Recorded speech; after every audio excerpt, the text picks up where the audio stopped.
जर तुम्ही जागरूक मुंबईकर आहात आणि आपल्या अवतीभोवती घडणाऱ्या घटनांवर तुमचं बारीक लक्ष असतं तर मुंबई महापालिकेचा एक नवा ॲप तुमच्या नक्की उपयोगाचा आहे. रिमूव्हल ऑफ एन्क्रोचमेंट डिपार्टमेंट ॲपवर नागरिकांना अनधिकृत बांधकामं तसंच अतिक्रमणांबाबत तक्रार करता येणार. ही प्रणाली महापालिकेच्या संकेतस्थळावर सुरू झाली. पुढच्या 2 दिवसात नागरिकांना त्यांच्या अँड्रॉइड मोबाईल फोनवर सुद्धाही मिळेल. मुंबईत रस्त्यावर पडणाऱ्या खड्ड्यांच्या समस्येवर मात करण्यासाठी महापालिकेने पॉटहोल ट्रॅकिंग सिस्टीम तयार केली होती. या प्रणालीचा सकारात्मक परिणामही आढळून आला होता.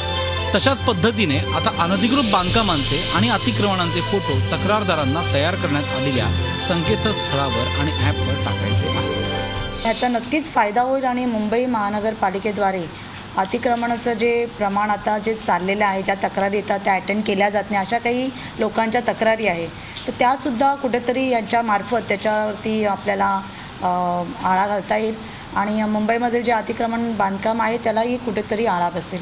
या सिस्टीमच्या माध्यमातून जास्तीत तक्रारी जो नोंदवत असेल तर त्याची नोंद महानगरपालिकेत होईल.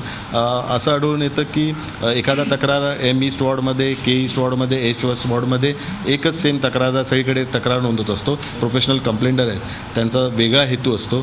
तो हेतू साध्य करण्याकरता ते सतत कंप्लेंट करत असतात. तर ह्या सिस्टीम सेंट्रलाइज सिस्टीम असल्याकारणामुळे तो कंप्लेंटर आहे तो आयडेंटिफाय होईल आणि त्याच्या संदर्भात जी आयुक्त जी कायदेशीर कारवाई करू शकतो.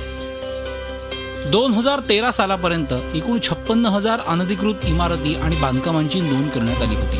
त्यात कारवाई करण्यात आलेल्या बांधकामांची संख्या 45,000 इतकी आहे तर कारवाई न झालेल्या बांधकामांची संख्या सुमारे 15,000 इतकी आहे. तक्रार प्राप्त होताच महापालिका अधिकारी त्याची नोंद घेतील. छाननी केल्यावर कायदेशीर कारवाई सुरू केली जाईल. तक्रारदाराला संबंधित कारवाईचा तपशील वेळोवेळी च्या काळात ही प्रणाली स्थानिक पोलीस ठाण्याशी जोडण्याचा महापालिका प्रशासनाचा प्रयत्न आहे. Dinesh Dukhande, Zee media, Mumbai. Zee 24 तास रहा एक पाऊल पुढे.